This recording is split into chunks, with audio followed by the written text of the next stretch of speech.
Ini mau Pak Dharma apa ya?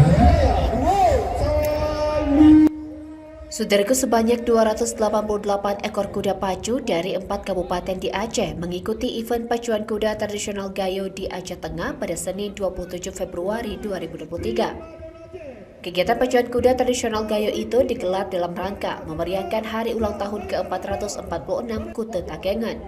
Pagelaran tradisional masyarakat Gayo tersebut dibuka langsung oleh PJ Bupati Aceh Tengah Insinyur Teuku Mirzuan MT di lapangan Haji Muhammad Hasan Gayo Blang Bebangka.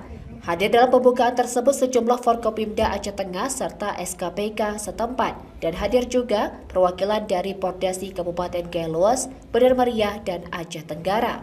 PJ Bupati Aceh Tengah Insinyur Teuku Mirzuan MT mengapresiasi masyarakat atas antusiasnya dalam memeriahkan hari jadi Kota Takengon.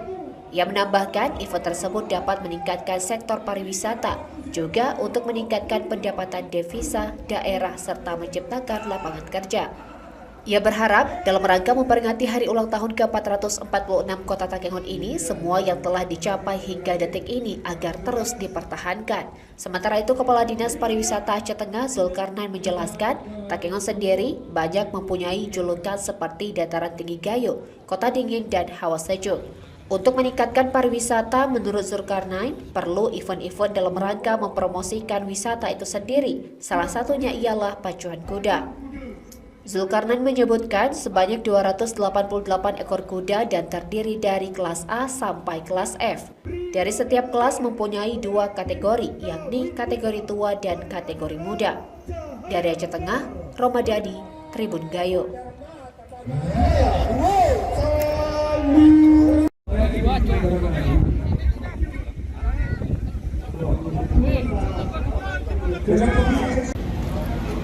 Assalamualaikum warahmatullahi wabarakatuh.